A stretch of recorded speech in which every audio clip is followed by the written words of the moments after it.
അറേനിയും ഖോർവിറാപ്പും ഒക്കെ കണ്ടതിന് ശേഷം യെരേവാൻ നഗരത്തിലേക്ക് ഞങ്ങൾ യാത്ര തുടരുകയാണ്. അർമേനിയയുടെ ഉൾനാടുകളുടെ കാഴ്ചകൾ, സമതല പ്രദേശങ്ങളാണ്. അറാറാത്ത് റീജിയനിലൂടെയാണ് യാത്ര ചെയ്യുന്നത്. അറാറാത്ത് റീജിയൻ ഫലഭൂയിഷ്ടമായ പ്രദേശങ്ങളാണ്. ധാരാളം കൃഷി നടക്കുന്ന, അർമേനിയയിലെ ഏറ്റവും അധികം കൃഷി നടക്കുന്ന പ്രദേശം, ഏറ്റവും ഫലഭൂയിഷ്ടമായ പ്രദേശം, ഏറ്റവും കർഷകരുള്ള സ്ഥലം ഒക്കെ ഈ അറാറാത്ത് റീജിയനാണ്. ഈ അറാറാത്ത് പർവ്വതത്തിൻ്റെ പേരിലാണ് ആ പ്രദേശത്തിന് അറാറാത്ത് റീജിയൻ എന്ന് പേര് വന്നത്. പക്ഷേ നിർഭാഗ്യവശാൽ അർമേനിയയുടെ ഭാഗ്യക്കേട് കൊണ്ട് അവരുടെ ഏറ്റവും പ്രധാനപ്പെട്ട തീർത്ഥാടന കേന്ദ്രമാകേണ്ടിയിരുന്ന, അവരുടെ മതത്തിൻ്റെ ഏറ്റവും പ്രധാനപ്പെട്ട ഒരു കേന്ദ്രമാകേണ്ടിയിരുന്ന ഈ അറാറാത്ത് പർവ്വതം, അതായത് നോഹയുടെ പേട്ടകം മഹാപ്രളയത്തിന് ശേഷം പോയി ഉറച്ചു എന്ന് വിശ്വസിക്കപ്പെടുന്ന, ബൈബിളിൽ പറയുന്ന, വിശ്വാസികൾ വിശ്വസിക്കുന്ന ആ പർവ്വതമാണ് അറാറാത്ത് പർവ്വതം. ഈ അറാറാത്ത് പർവ്വതം ഞങ്ങൾ ഈ പ്ലെയിനിലൂടെ കടന്നു പോകുമ്പോൾ കാണാം, ഇടതുവശത്ത് അങ്ങ് അകലെ. അത് പക്ഷേ ഇന്ന് തുർക്കിയിലാണ്. 1920 യുദ്ധത്തിന് ശേഷം ആ പ്രദേശമെല്ലാം തുർക്കി പിടിച്ചടക്കി. ഈ ഖോർവിറാപ്പ് എന്ന തീർത്ഥാടന കേന്ദ്രം നഷ്ടപ്പെടാതെ അവരെങ്ങനെ സംരക്ഷിച്ചു എന്നുള്ളത് അത്ഭുതമാണ്. ആ ഖോർവിറാപ്പിൻ്റെ തൊട്ട് താഴെ കൂടെയാണ് അതിർത്തിയുടെ വെയിൽക്കെട്ട് കടന്നു പോകുന്നത്. അപ്പോൾ ഈ കാഴ്ചകളൊക്കെ കണ്ട് ചരിത്രം മനസ്സിലാക്കി, ഇവർ കടന്നുപോയ ദുരിതപൂർണമായ ഒരു കാലഘട്ടത്തിൻ്റെ ചരിത്രവും കഥകളും ഒക്കെ ഓർത്തുകൊണ്ടാണ് ഞങ്ങൾ യാത്ര ചെയ്യുന്നത്. അതിൻ്റെ ഒരു പ്രതിനിധിയാണ് ഞങ്ങളുടെ കാർ ഡ്രൈവറും ഗൈഡും സുഹൃത്തും ഒക്കെ ആയ കാരൻ കൊച്ചനിയൻ. ഞങ്ങൾ പോകുമ്പോൾ ഈ ഇലക്ട്രിക് പോസ്റ്റുകളിൽ ചില കാഴ്ചകളുണ്ട്. എന്തോ ഒരു പൊതി വെച്ചേക്കുന്നത് പോലെയാണ്. ഒരു വലിയൊരു പൊതി ഈ ഇലക്ട്രിക് പോസ്റ്റുകളിലെല്ലാം മുകളിൽ സൂക്ഷിച്ചിരിക്കുന്നു. സൂക്ഷിച്ച് നോക്കുമ്പോൾ ഒരുതരം സ്റ്റോർക്കുകൾ, കൊക്ക് ഇനത്തിൽപ്പെട്ട ഒരു മൈഗ്രേറ്ററി ബേഡ്സ് വന്ന് താമസിക്കുന്നതാണ് ഈ പോസ്റ്റ്, ഇലക്ട്രിക് പോസ്റ്റിനെല്ലാം മുകളിൽ. അത് കൂറ്റൻ പക്ഷിയാണ്. നമ്മുടെ ഈ പെലിക്കണുകളുടെയൊക്കെ ഒരു വലിപ്പമുള്ള കൂറ്റൻ പക്ഷികളാണ് ഈ ഇലക്ട്രിക് പോസ്റ്റുകളുടെ മുകളിൽ ഈ കൂട് വെച്ച് താമസിക്കുന്നത്. ഇടയ്ക്ക് ഒരിടത്ത് വണ്ടി നിർത്തി ഞാൻ ഈ പക്ഷികളുടെ ദൃശ്യങ്ങൾ, അവരുടെ കൂടിൻ്റെ ദൃശ്യങ്ങളൊക്കെ പകർത്തിയെടുത്തു. അതൊരു വിചിത്രമായ കാഴ്ചയാണ്. അവിടെ ഈ പ്രദേശത്ത്, ഈ അറാറാത്ത് റീജിയനിലെ മിക്കവാറും എല്ലാ പോസ്റ്റിൻ്റെയും മുകളിൽ ഇതിൻ്റെ ഒരു കൂടുണ്ട്. ആ കാഴ്ചകളും കണ്ട് ഞങ്ങൾ ഹൈവേയിലൂടെ വീണ്ടും പോവുകയാണ്. ഹൈവേ ഒക്കെ തരക്കേടില്ലാത്ത ഹൈവേ ആണ്. പക്ഷേ അതിന് പാരലായിട്ട് റെയിൽവേ ട്രാക്ക് കടന്നു പോകുന്നുണ്ട്. ഈ പാതയിലൂടെ നിരവധി ട്രക്കുകളും ബസ്സുകളും കടന്നു പോകുന്നുണ്ട്. യെരേവാനിൽ നിന്ന് ഇറാനിലേക്ക് നീണ്ടു കിടക്കുന്നൊരു പാതയാണിത്. ടെഹ്റാൻ, ഇറാൻ്റെ തലസ്ഥാനമായ ടെഹ്റാനിലൊക്കെ ധാരാളം അർമേനിയക്കാർ ജോലി ചെയ്യുന്നുണ്ട്. കൊച്ചിയിൽ നിന്ന് ബാംഗ്ലൂരിലേക്ക് ഒരു 10-40 ബസ്സുകൾ ഓരോ ദിവസവും പുറപ്പെടുന്നുണ്ടെന്ന് പറയുന്നത് പോലെ തന്നെ ഈ യെരേവാനിൽ നിന്ന് ടെഹ്റാനിലേക്ക്, ഇറാൻ്റെ തലസ്ഥാനമായ ടെഹ്റാനിലേക്ക് എല്ലാ ദിവസവും ഒരു 50-100 ബസ്സുകൾ യാത്രയാവുന്നുണ്ട്. അത് തിരിച്ചു വരുന്നുമുണ്ട്. അതെല്ലാം നല്ല മോഡേൺ ബസ്സുകളാണ്. ചിലത് ടെഹ്റാനിൽ നിന്നുള്ള ഇറാൻ്റെ ബസ്സുകളാണ്. അതിൽ അറബി ലിഖിതങ്ങളിലാണ് പേരെഴുതിയിരിക്കുന്നത്. ഇതൊക്കെ നമുക്ക് കാണാം. അപ്പോൾ നമ്മളെ കടന്നു പോകുന്നത് ഇത്തരം ബസ്സുകളാണ്. കൂടാതെ ഇറാനാണ് ഇവരുടെ ഒരു പ്രധാന സപ്ലയർ. മെഷീനറി ആവട്ടെ, അല്ലെങ്കിൽ നിത്യോപയോഗ വസ്തുക്കളാവട്ടെ, പെട്രോളിയം ആവട്ടെ, ഇതൊക്കെ ഇറാനുമായിട്ടാണ് ഇവരുടെ ഇടപാടുകൾ കൂടുതലും. ഇറാൻ തൊട്ടടുത്തുള്ള ഒരു അയൽരാജ്യമാണ്. തുർക്കിയുമായിട്ട് ഇവർക്ക് അഭിപ്രായ വ്യത്യാസമുണ്ട്, കനത്ത ശത്രുതയിലാണ്. മറ്റൊരു അയൽരാജ്യമായ അസർബൈജാനുമായിട്ട് നല്ല സൗഹൃദത്തിലല്ലെങ്കിലും ഒരു ഇസ്ലാമിക രാഷ്ട്രമായ ഇറാനുമായിട്ട് ഇവർ നല്ല ബന്ധത്തിലാണ്. അത് നൂറ്റാണ്ടുകളായുള്ളൊരു ബന്ധമാണ്. അങ്ങനെ ആ കഥകളും ആ ചരിത്രവും ഒക്കെ കാരൻ പറയുന്നുണ്ട്. അങ്ങനെ ഞങ്ങൾ ഓടി നഗരത്തോടടുക്കുകയാണ്. യെരേവാൻ നഗരത്തോടടുക്കുകയാണ്. നഗരത്തോടടുക്കുമ്പോൾ ഞാൻ സൂക്ഷിച്ച് നോക്കിയപ്പോൾ ശ്രദ്ധിച്ച ഒരു കാര്യം, ഈ കെട്ടിടങ്ങളിൽ വലിയ ഷോപ്പിംഗ് മാളുകൾ പോലെ പണിതിരിക്കുന്ന പല കെട്ടിടങ്ങൾ പോലും അടച്ചു പൂട്ടിയിട്ടിരിക്കുകയാണ്. ഞാൻ ചോദിച്ചു, ഇതെന്താ ഇതൊക്കെ അടച്ചു കിടക്കുന്നത്? ആളില്ല. ആളുകൾ അതിൻ്റെ ഉടമകളൊക്കെ ഇവിടെയൊക്കെ വിറ്റിട്ട് പോയിരിക്കുന്നു. ഞാൻ ചോദിച്ചു, ഇതെങ്ങനെ സംഭവിച്ചു? നിങ്ങൾക്കറിയില്ലേ, അർമേനിയക്കാർ നിരവധി ആളുകൾ ഓരോ വർഷവും ഈ രാജ്യം വിട്ട് അന്യരാജ്യങ്ങളിലേക്ക് തൊഴിൽ തേടി പോയിക്കൊണ്ടിരിക്കുകയാണ്. ഇവിടെ നിൽക്കാൻ പുതിയ തലമുറയുള്ള കുട്ടികൾക്ക് വലിയ താല്പര്യമില്ല. അവർ വലിയ പ്രതീക്ഷ കാണുന്നില്ല. ഈ രാജ്യം വലിയൊരു അവസരം അവർക്ക് കൊടുക്കുന്ന അവർ പ്രതീക്ഷിക്കുന്നില്ല. അതുകൊണ്ട് തന്നെ ആളുകൾ ഇവിടം വിട്ട് മറ്റു രാജ്യങ്ങളിലേക്ക് പോയിക്കൊണ്ടിരിക്കുകയാണ്. അമേരിക്കയിലേക്ക്, യൂറോപ്പിലേക്ക്, ഏറ്റവും ചുരുങ്ങിയത് റഷ്യയിലേക്കെങ്കിലും അവർ നാട് വിട്ടു പോകുന്നു. ആ രാജ്യങ്ങൾ ഓഫർ ചെയ്യുന്ന ഭാവിയിലാണ് അവർക്ക് വിശ്വാസം. അർമേനിയയിൽ വിശ്വാസമില്ല. അപ്പോൾ ഇവിടുത്തെ ജനസംഖ്യ വലിയ തോതിൽ കുറയുന്നു. കൂടാതെ മറ്റൊരു പ്രശ്നമുണ്ട്. അവിടെ ഡൈവോഴ്സ്, കുടുംബ ബന്ധങ്ങളുടെ ആ തീവ്രത കുറഞ്ഞു വരുന്നു. സാമ്പത്തിക പ്രതിസന്ധിയൊക്കെ തന്നെയാണ് ഇതിൻ്റെ പ്രധാന കാരണം. വിവാഹം കഴിക്കുന്നു, സാമ്പത്തിക പ്രതിസന്ധിയിലാവുന്നു, പലരും ഡൈവോഴ്സ്ഡ് ആവുന്നു, കുട്ടികളുണ്ടാകുന്നതിൻ്റെ നിരക്ക് കുറവാണ്, ജനസംഖ്യ കുറഞ്ഞുകൊണ്ടേയിരിക്കുന്നു. പക്ഷേ ഗവൺമെൻറ് വലിയ ചില പദ്ധതികൾ ആവിഷ്കരിച്ച് 2030 ആകുമ്പോഴേക്കും ഇപ്പോൾ ഉള്ള ജനസംഖ്യയിൽ ഒരു 10% മുതൽ 15% വരെ വർധനമുണ്ടാക്കാനുള്ള ഒരു വലിയ പദ്ധതി അവർ ആവിഷ്കരിച്ചുകൊണ്ടിരിക്കുക. എന്നാൽ ഈ അർമേനിയ മറ്റ് രാജ്യങ്ങളിൽ നിന്നുള്ളവരെ അധികം അങ്ങോട്ട് വരാൻ പ്രോത്സാഹിപ്പിക്കുന്നില്ല. മറ്റ് പല അയൽ രാജ്യങ്ങളിൽ നിന്നും അവിടേക്ക് ആളുകൾ പോകാൻ ഇഷ്ടപ്പെടുന്നുണ്ട്. പക്ഷേ അർമേനിയ അത് പ്രോത്സാഹിപ്പിക്കുന്നില്ല. അവരുടെ ഒരു വംശീയ ശുദ്ധി നിലനിർത്താൻ വേണ്ടി, അവരുടെ മതപരമായ ഒരു ആ നാട്ടിലുള്ള ഇൻഫ്ലുവൻസ് കുറഞ്ഞു പോകാതിരിക്കുന്നതിന് വേണ്ടിയൊക്കെ ആയിരിക്കാം അവർ അന്യരാജ്യക്കാരെ, അന്യനാട്ടുകാരെ അവിടേക്ക് അധികം പ്രോത്സാഹിപ്പിക്കുന്നില്ല.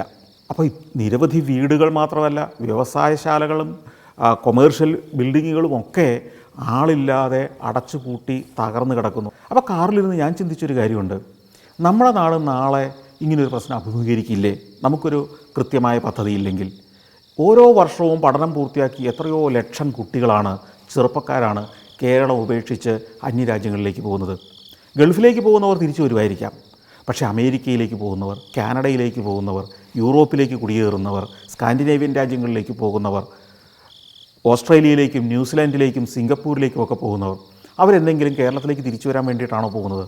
ഞാൻ പരിചയപ്പെട്ട മലയാളികളിൽ ബഹുഭൂരിപക്ഷവും ആദ്യ തലമുറയിൽപ്പെട്ടവർക്ക് തിരിച്ചു വരാനുള്ള ആഗ്രഹങ്ങളൊക്കെ ഉണ്ടാവാം. കാരണം അവരുടെ പൂർവികർ, അവരുടെ മാതാപിതാക്കൾ നാട്ടിലാണ് എന്നതുകൊണ്ട്.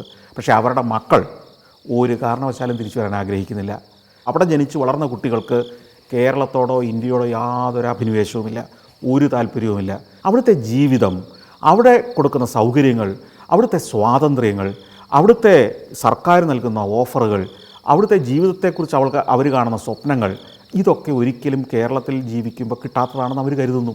തീർച്ചയായും കേരളവും അർമേനിയ നേരിടുന്ന ഒരു പ്രശ്നം വരുന്ന ഭാവിയിൽ നേരിട്ടേക്കാം. നമ്മുടെ സർക്കാരുകൾ ഉണർന്ന് പ്രവർത്തിച്ച് നമ്മുടെ ചെറുപ്പക്കാർക്ക്, നമ്മുടെ കുട്ടികൾക്ക് അവരുടെ സ്വപ്നങ്ങൾ കേരളത്തിൽ കാണുന്നതിനും ആ സ്വപ്നങ്ങളനുസരിച്ച് ഇവിടെ ജീവിക്കുന്നതിനുമുള്ള അവസരങ്ങൾ ഒരുക്കിയില്ലെങ്കിൽ തീർച്ചയായും അർമേനിയ നേരിടുന്ന ഒരു പ്രതിസന്ധി വരുന്ന ആളുകളിൽ നമ്മുടെ നാട് നേരിടും. പക്ഷേ എനിക്ക് ഉറപ്പുണ്ട്, കേരളവും ഇന്ത്യയും ഏതൊരാളുകളും ഏത് രാജ്യത്തു നിന്നും ഇവിടേക്ക് വന്ന് ജീവിക്കാനും ഇവിടെ അവരുടെ സ്വപ്നങ്ങൾ യാഥാർത്ഥ്യമാക്കാനും പറ്റുന്ന ഒരു നാടായി ക്രമേണ മാറും എന്നുള്ള കാര്യത്തിൽ എനിക്ക് വിശ്വാസക്കുറവൊന്നുമില്ല. ഇത്രയേറെ രാജ്യങ്ങളിലൂടെ സഞ്ചരിച്ചെങ്കിലും ഈ നാട്ടിൽ തന്നെ തുടരണമെന്നും ഈ നാട് വിട്ടെങ്ങും പോകാൻ പാടില്ലെന്നും എൻ്റെ ജീവിതം ഇവിടെ തന്നെ ആയിരിക്കണമെന്നും ഞാൻ ഉറച്ച് വിശ്വസിക്കുന്നത് അതുകൊണ്ട് തന്നെയാണ്. ഞങ്ങൾ ഈ വഹാഗൻ എന്ന് പറയുന്ന ഒരു കരകൗശല വിദഗ്ധൻ്റെ വീട്ടിൽ പോയല്ലോ.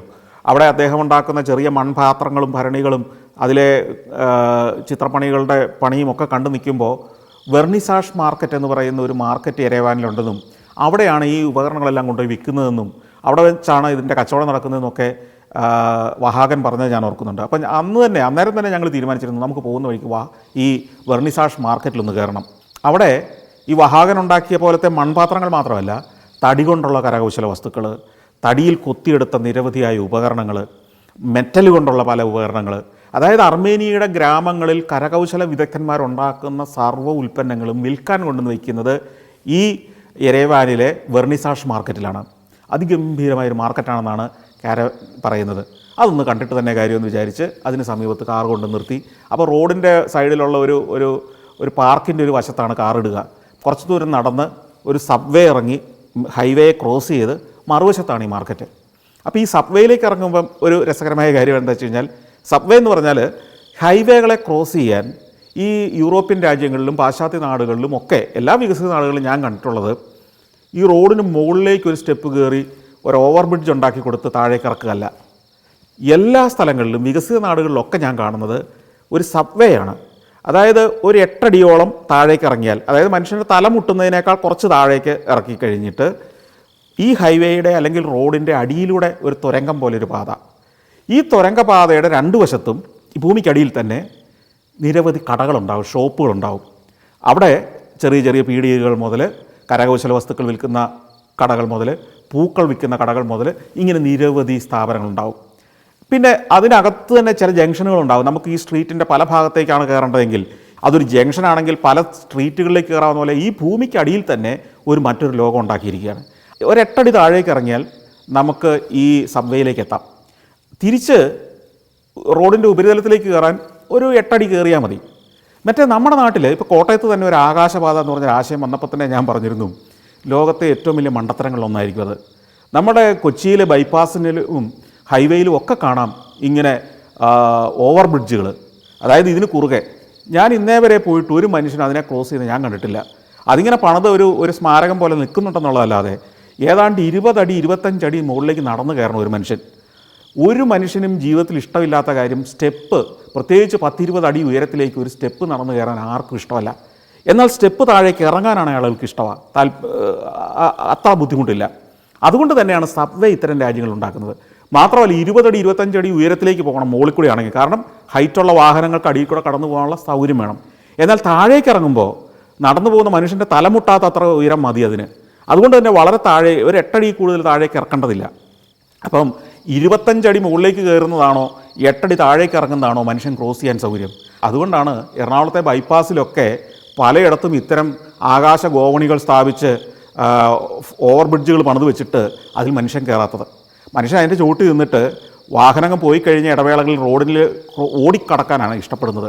അതാണ് സാഹസികമാണെങ്കിലും അപകടം നിറഞ്ഞതാണെങ്കിലും അതിനാണ് ആളുകൾ കൂടുതൽ പരിഗണന കൊടുക്കുന്നത്. കാരണം എന്താണ്, ഈ 25 അടി മുകളിലേക്ക് കയറിയിട്ട് പിന്നെ ഒരു 25 അടി താഴേക്ക് ഇറങ്ങാൻ ആർക്കും താല്പര്യമില്ല. അപ്പോൾ ഇതൊക്കെ ആധുനിക കാലത്തെ ടൗൺ പ്ലാനേഴ്സ് ശ്രദ്ധിക്കേണ്ട കാര്യങ്ങളാണ്. ലോകരാജ്യങ്ങളൊക്കെ എത്രയോ കാലം മുമ്പ് ഇതെല്ലാം പരീക്ഷിച്ച് വിജയിപ്പിച്ചതാണ്. അപ്പോൾ ഇത്തരത്തിലൊരു സബ്വേയിലൂടെ ഇറങ്ങി മറുവശത്ത് കയറി ചെല്ലുന്നത് വെർണിസാഷ് മാർക്കറ്റിലേക്കാണ്. ഈ മാർക്കറ്റ് എന്ന് പറഞ്ഞാൽ നമ്മൾ കരുതുന്ന പോലെ ഒരു ഇടുങ്ങിയ ചന്തയോ അല്ലെങ്കിൽ കുറേ ജനക്കൂട്ടവും അലമ്പലാതി പിടിച്ച് കിടക്കുന്ന ഒരു പ്രദേശമൊന്നുമല്ല. വളരെ ശാസ്ത്രീയമായി സിസ്റ്റമാറ്റിക്കായി ഒരുക്കിയ ഒരു കരകൗശല ചന്ത. അതായത് നിരയൊപ്പിച്ച് പണിത കുറേ കെട്ടിടങ്ങൾ, അതെല്ലാം ഓപ്പൺ ബിൽഡിങ്ങുകളാണ്. ബിൽഡിംഗ് എന്നൊന്നും പറയാനില്ല, എന്താണ് പറയുക, കിയോസ്കുകൾ എന്ന് വേണേൽ പറയാം. നിരയൊപ്പിച്ച് പണിത കിയോസ്കുകൾ പല നിരകളായിട്ട്. അതിലേക്ക് ചെല്ലുമ്പോൾ അവിടെ ഒരുക്കി വെച്ചിരിക്കുന്ന കരകൗശല വസ്തുക്കൾ അല്ലെങ്കിൽ അവിടെ വിൽപ്പനയ്ക്ക് വെച്ചിരിക്കുന്ന വസ്തുക്കൾ സൂക്ഷ്മമായി നിരീക്ഷിക്കുമ്പോഴാണ് നമ്മൾ അത്ഭുതപ്പെട്ടു പോകുന്നത്. വീട്ടുപകരണങ്ങൾ അല്ലെങ്കിൽ വീട്ടിലെ ഷോക്കേസിൽ വെക്കാവുന്ന, വീട്ടിലെ ശേഖരണത്തിലേക്ക് കൊണ്ടുപോകാവുന്ന വസ്തുക്കൾ, സുവനീറുകളായിട്ട് കൊണ്ടുപോകാവുന്ന, സ്മരണീയകളായിട്ട് കൊണ്ടുപോകാവുന്ന വസ്തുക്കൾ ലോകത്തിൻ്റെ നാനാഭാഗത്തു നിന്ന് വരുന്ന ടൂറിസ്റ്റുകൾ വാങ്ങിക്കൊണ്ട് പോവുകയാണ്. നിരവധി ആളുകളുണ്ട് അവിടെ. ഇവിടെ യെരവാനിലേക്ക് എത്തുമ്പോഴത്തേക്കും കാലാവസ്ഥ നന്നായി, മഞ്ഞ് വീഴ്ചയൊക്കെ കഴിഞ്ഞ് നല്ല പ്ലസൻ്റായ ഒരു അന്തരീക്ഷമാണ്. അതുകൊണ്ട് തന്നെ ധാരാളം ടൂറിസ്റ്റുകൾ ഈ വെർണിസാഷ് മാർക്കറ്റ് വരുന്നുണ്ട്. ഈ നമ്മൾ അരേണി കണ്ട തരം കാസ്കുകളുണ്ടല്ലോ, വൈൻ സൂക്ഷിക്കുന്ന ബാരലുകൾ, അതിൻ്റെയൊക്കെ മിനിയേച്ചറുകൾ അവിടെ ഉണ്ടാക്കി വെച്ചിട്ടുണ്ട്. തടിയിൽ കൊത്തിയെടുത്ത് ഗംഭീരമായ ചിത്രപ്പണികളോടെ. അതൊരു ടാപ്പുമുണ്ട്. വേണമെങ്കിൽ നമുക്കൊരു 3-4 ലിറ്റർ വൈനൊക്കെ അതിനകത്ത് സൂക്ഷിക്കാം, അല്ലെങ്കിൽ മദ്യം സൂക്ഷിക്കാവുന്ന തരത്തിലുള്ള ബാരലുകൾ. അതിൻ്റെയൊക്കെ പെർഫെക്ഷൻ അപാരമാണ്. ഞാൻ അവിടെ ഇത് സഞ്ചരിക്കുമ്പോൾ ഓർക്ക് കേരളത്തിലും വേണ്ട ഇത്തരത്തിൽ ടൂറിസ്റ്റുകൾക്ക്, അല്ലെ അന്യനാടുകളിൽ നിന്ന് വന്നവർക്ക്, അല്ലെ നമ്മുടെ നാട്ടുകാർക്ക് പോലും ഒരു ഗിഫ്റ്റ് വാങ്ങിക്കൊടുക്കാൻ പറ്റുന്ന സ്ഥലം. നമ്മുടെ ഗിഫ്റ്റ് എന്ന് പറയുന്നതല്ല ഇന്ന് ചൈനീസ് ഉൽപ്പന്നങ്ങൾ മാത്രമാണ്. കേരളീയമായി എന്തെങ്കിലും ഒരു ഗിഫ്റ്റ് നമുക്ക് പുറത്തു കൊണ്ടുപോകാനില്ല. ആകെപ്പാടെ നമുക്ക് കിട്ടുന്നത് ഒരു കഥകളിത്തലയും ഒരു ചുണ്ടൻ വള്ളത്തിൻ്റെ ഒരു ഷേപ്പുമാണ്. ഈ ചുണ്ടൻ വള്ളം കണ്ടാൽ ചുണ്ടൻ വള്ളമാണെന്ന് എഴുതി വെക്കണം. അതിൽ തുഴക്കാരായിട്ട് വെച്ചിരിക്കുന്നതൊക്കെ ചെസ് ബോർഡിലെ ചില കരുക്കൾ പോലത്തെ ചില സാധനങ്ങളാണ്. ഒരു റിയലിസ്റ്റിക്കായിട്ടോ ക്രിയേറ്റീവായിട്ടോ ഒരു ശില്പം ഉണ്ടാക്കാൻ പറ്റുന്ന ഒരാൾ പോലും കേരളത്തിലില്ലേ എന്ന് നമുക്ക് അത്ഭുതപ്പെട്ടു പോകും. പ്രൊപ്പോർഷൻ എല്ലാം തെറ്റി ഏതോ ഒരു രൂപം, ഏതോ ഒരു കൊതുമ്പ് പോലെ, ഒരു ചുണ്ടൻ വള്ളം പോലത്തെ ഒരു സാധനം. ഇതൊക്കെ പെർഫെക്ഷനോടുകൂടി ഉണ്ടാക്കുന്നത് എങ്ങനെയാണ് അന്യരാജ്യങ്ങൾ എന്ന് കാണണമെങ്കിൽ ഇത്തരം സ്ഥലങ്ങൾ സന്ദർശിക്കണം. അവരവരുടെ ഒരു ഉൽപ്പന്നം നമുക്ക് സമ്മാനമായി തരികയും നമ്മളുടെ ഒരു സമ്മാനം ഈ ചുണ്ടൻ വള്ളമോ കഥകളിത്തലയോ അങ്ങോട്ട് കൊടുക്കുകയും ചെയ്യുമ്പോഴാണ് നമ്മൾ നാണം കെട്ടുപോകുന്നത്. ഈ കഥകളിത്തലകളെ അല്ലെങ്കിൽ നമ്മുടേതായ കരകൗശല വസ്തുക്കളെ, ഗിഫ്റ്റ് ആർട്ടിക്കിൾസിനെ എന്തുകൊണ്ട് നമുക്ക് പ്രൊഫഷണലായിട്ടുണ്ടായിക്കൂടാ? കേരളത്തിൽ എത്രയോ ഫൈൻ ആർട്സ് കോളേജുകളുണ്ട്, ഫൈൻ ആർട്സ് സ്കൂളുകളുണ്ട്, കല പഠിപ്പിക്കുന്ന കേന്ദ്രങ്ങളുണ്ട്. ഇവിടെയൊക്കെ എന്തുകൊണ്ടാണ് ഇത്തരം കാര്യങ്ങളിലേക്കൂടെ നമ്മുടെ ചെറുപ്പക്കാരെ പഠിപ്പിക്കാത്തത്? ചിത്രരചന എന്ന് പറയുന്നത് നമ്മൾ ബാലിയിലും തായ്ലൻഡിലും ഒക്കെ ചെല്ലുമ്പോൾ എല്ലാ ഗ്രാമത്തിലും ചിത്രകാരന്മാരെയാണ് കാണുന്നത്. അവർ വരച്ചു വരച്ചിരിക്കുന്ന ചിത്രങ്ങൾ കണ്ടാൽ ഞെട്ടിപ്പോകും. നമ്മൾ പണം കൊടുത്ത് വാങ്ങാൻ തോന്നും. അത്ഭുതപ്പെടുത്തുന്ന ബാലിയിലെയും തായ്ലൻഡിലെയും മലേഷ്യയിലെയും ഒക്കെ ഈ ആർട്ടിസ്റ്റ് വില്ലേജുകളിൽ, ടൂറിസ്റ്റുകൾക്ക് വേണ്ടിയുള്ള വില്ലേജുകളിൽ ചിത്രങ്ങൾ വരച്ച് വെച്ചിരിക്കുന്നുണ്ട്. നമുക്ക് കൊതി തോന്നും. നമ്മുടെ ഒരു ഗ്രാമത്തിലോ ഒരു ടൂറിസ്റ്റ് വില്ലേജിലോ അത്തരത്തിലുള്ള പെയിൻറ്റിങ്ങുകൾ ഇപ്പം ചെറിയ തോതിൽ ചില കലാകാരന്മാർ അത്തരം ചില ഇനീഷ്യേറ്റീവ്സ് എടുക്കുന്നുണ്ട് എന്നത് ശുഭകരമാണെങ്കിലും അതിനു വേണ്ടിയുള്ള ശ്രമങ്ങൾ ഉണ്ടാകുന്നില്ല. അപ്പോൾ ഈ ഫൈൻ ആർട്സ് കോളേജുകളിൽ നിന്ന്, സ്കൂളിൽ നിന്നും വരുന്നവരെല്ലാം സിനിമയുടെ ആർട്ട് ഡയറക്ടറാകാൻ പോകുന്ന പണി നിർത്തിയിട്ട് ഇത്തരം കാര്യങ്ങളിലേക്ക് കൂടുതൽ ശ്രദ്ധിക്കുമ്പോൾ അവർക്ക് കൂടുതൽ വരുമാനം ഉണ്ടാകും. അവരെ അതിന് ഓറിയൻറ്റ് ചെയ്യണം പഠനം കഴിഞ്ഞ് പുറത്തിറങ്ങുമ്പോഴേക്കും. അപ്പോൾ നമ്മളുടെ ഓരോ ഗ്രാമവും ഓരോ കലാഗ്രാമങ്ങളായി മാറും.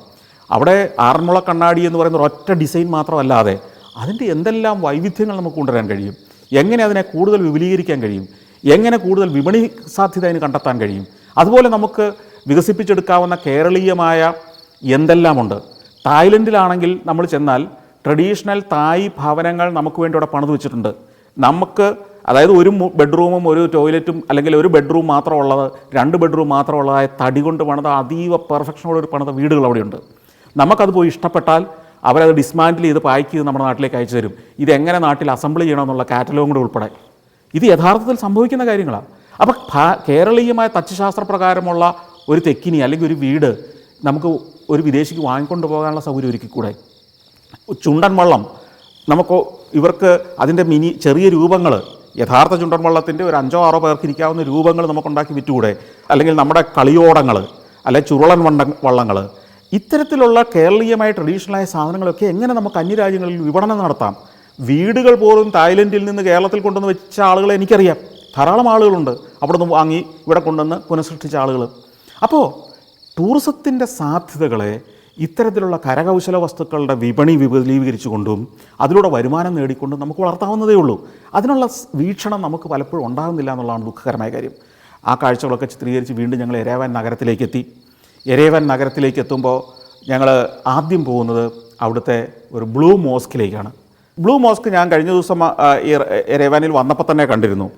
അവിടുത്തെ പ്രധാന പാതയുടെ ഓരത്താണ് ഈ ബ്ലൂ മോസ്ക് എന്ന് പറയാൻ കാര്യം. എൻ്റെ പുറത്തെ മതിലിന് നീല നിറമാണ്.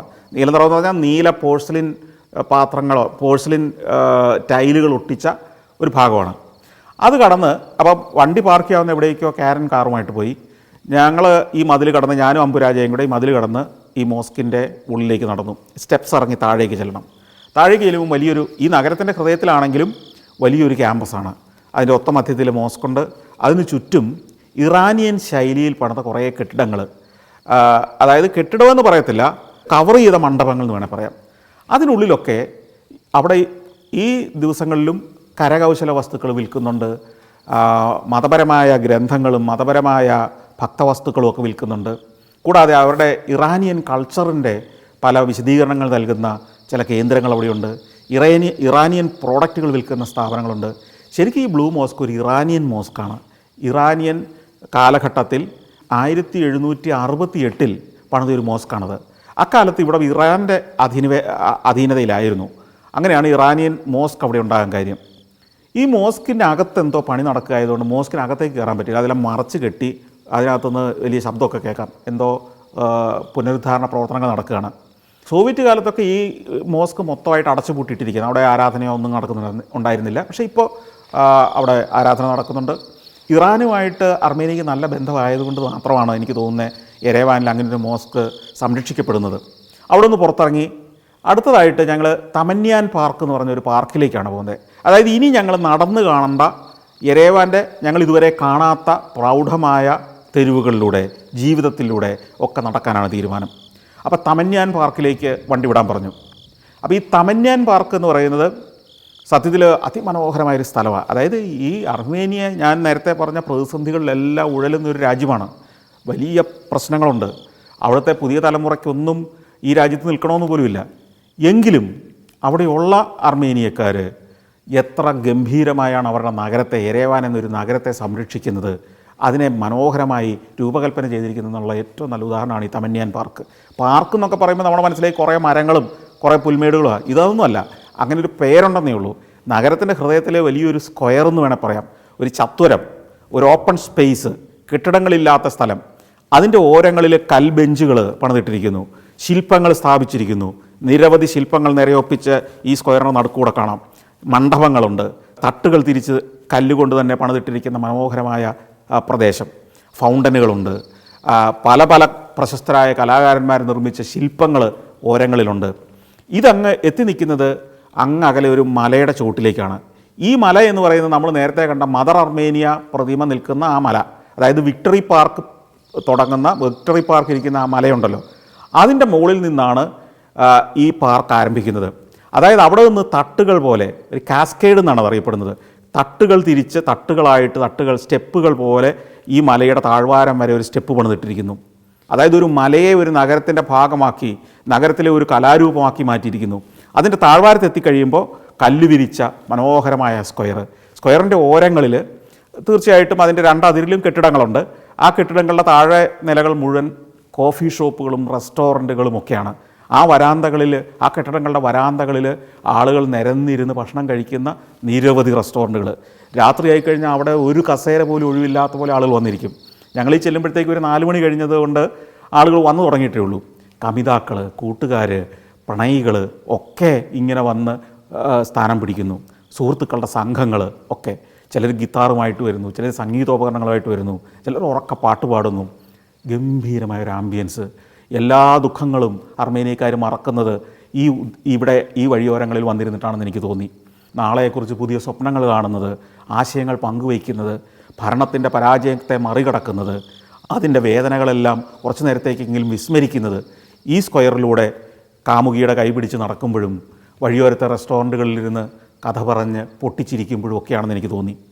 അത്തരത്തിൽ പൊട്ടിച്ചിരിക്കാനുള്ള സ്ഥലങ്ങൾ നമ്മുടെ നഗരങ്ങളിലുണ്ടോ?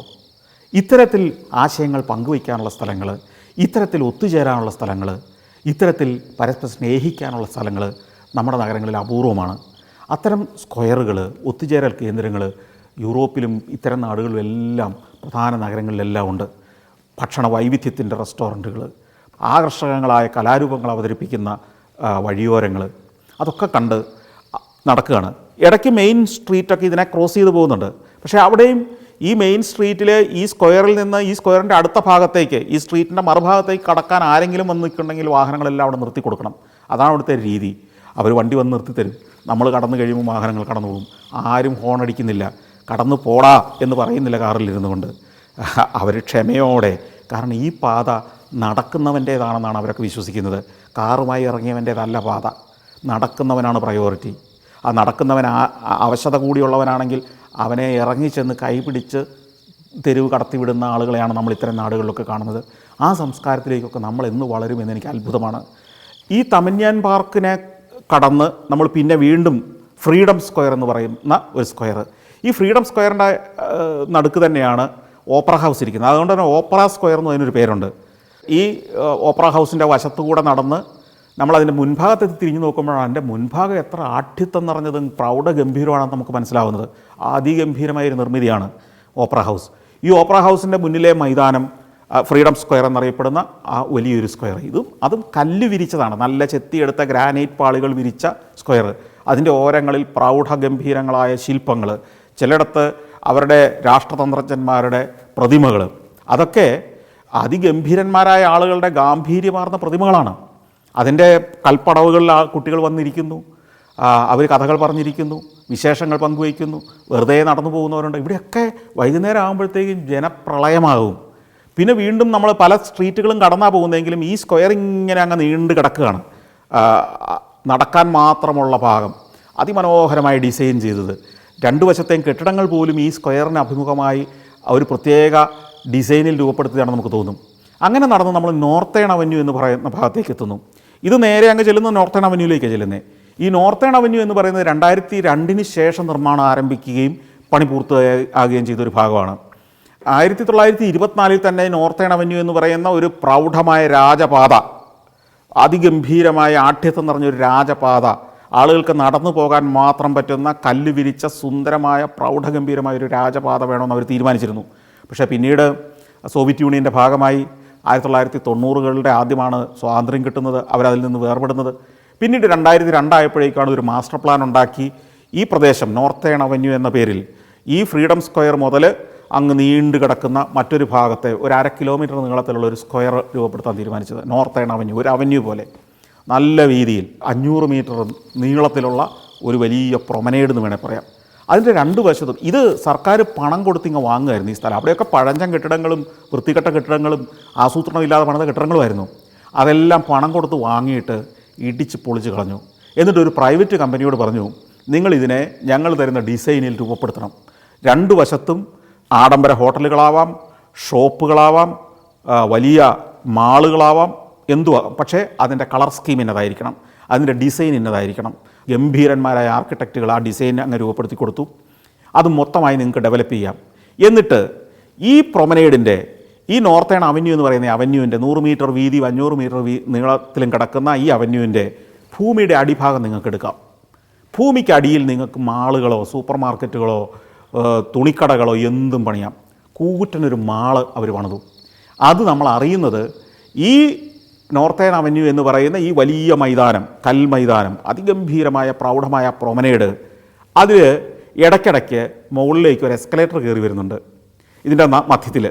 നമുക്ക് ഇടയ്ക്കിടയ്ക്ക് ഈ എസ്കലേറ്ററുകൾ കയറി വരുന്നതാണ്. എസ്കലേറ്റർ കയറി വരുന്ന ഭാഗത്ത് ഗ്ലാസ് കൊണ്ട് അതിനൊരു കവറിങ് ഉണ്ടായിട്ടുണ്ട്. അതായത് ഒരു ചെറിയൊരു കെട്ടിടം.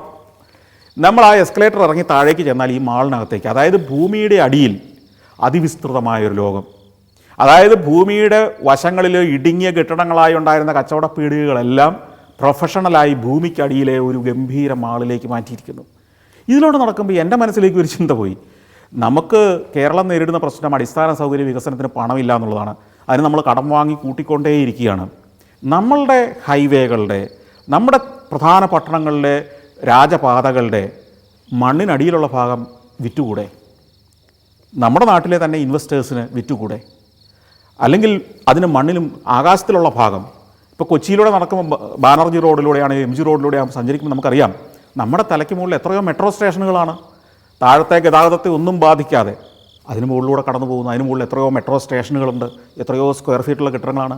അപ്പം നമ്മളുടെ നഗരഹൃദയത്തിലെ കടന്നു പോകുന്ന രാജപാതകളുടെ മുകളും ഭൂമിക്കടിയിലെ ഭാഗവും ഒക്കെ നമുക്ക് ഇത്തരത്തിൽ ഇൻവെസ്റ്റ് ചെയ്യാൻ തയ്യാറുള്ളവർക്ക് വിറ്റുകൂടെ? അവിടെയൊക്കെ മാളുകൾ പണിതുകൂടെ? എങ്ങനെയൊക്കെ നമുക്ക് നഗരത്തെ ആസൂത്രണം ചെയ്യാം? ഈ അർമേനിയയുടെ യെരേവൻ നഗരത്തിലെ ഈ നോർത്തേൺ അവന്യൂ എന്ന് പറയുന്ന ഒരൊറ്റ പാത, ഒറ്റ പ്രദേശം പോയി കാണുന്ന ഒരു ആർക്കിടെക്റ്റിന്, ഒരു നഗരാസൂത്രകന് തീർച്ചയായും നമ്മുടെ കേരളത്തിലെ സ്ഥല ദൗർലഭ്യത്തിൻ്റെ, പണമില്ലായ്മയുടെ ഒക്കെ ഉത്തരം അവിടെ നിന്ന് കിട്ടും. കണ്ണ് തുറന്ന് കാണണം, പഠിക്കണം. ലോകം, ഞാൻ പലപ്പോഴും പറഞ്ഞിട്ടുണ്ട്, ലോകം നമുക്ക് മുമ്പിൽ നമ്മുടെ എല്ലാ പ്രശ്നങ്ങൾക്കും പരിഹാരം കാണിച്ചു തരുന്നുണ്ട്. നമ്മൾ പോയി കാണണം, മനസ്സ് തുറന്ന് അതിനെ സ്വീകരിക്കണം.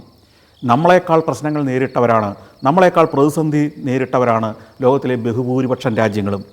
സാമ്പത്തികമായ പ്രശ്നം മാത്രമല്ല, യുദ്ധങ്ങളുടെ കെടുതികൾ, മഹാമാരികളുടെ കെടുതികൾ, മഞ്ഞുവീഴ്ചയുടെ കെടുതികൾ, കാലാവസ്ഥയുടെ പ്രശ്നങ്ങൾ, സൈക്ലോണുകൾ, കത്രീന പോലുള്ള ചുഴലിക്കൊടുങ്കാറ്റുകൾ, പ്രളയങ്ങൾ, മണ്ണിടിച്ചിലുകൾ, ഇതൊക്കെ നേരിടുന്നവരാണ് ലോകത്തെ ബഹുഭൂരിപക്ഷം രാജ്യങ്ങളും. നമ്മൾ സമ്പന്നരെന്ന് കരുതുന്ന പല രാജ്യങ്ങളും ഇത്തരം പ്രതിസന്ധികളെ അതിജീവിക്കുകയാണ്. ജപ്പാനിൽ ഒരു വർഷം ഉണ്ടാകുന്ന ഭൂകമ്പങ്ങൾ എത്രയാണ്? നമ്മളിതൊന്നുമില്ലാതെ സുരക്ഷിതമായി കഴിഞ്ഞുകൊണ്ട് നമ്മളുടെ ആവലാതികളുടെ ലോകത്താണ്. നമുക്കെല്ലാം പ്രശ്നങ്ങളാണ്, ഒന്നിനും പരിഹാരമില്ല.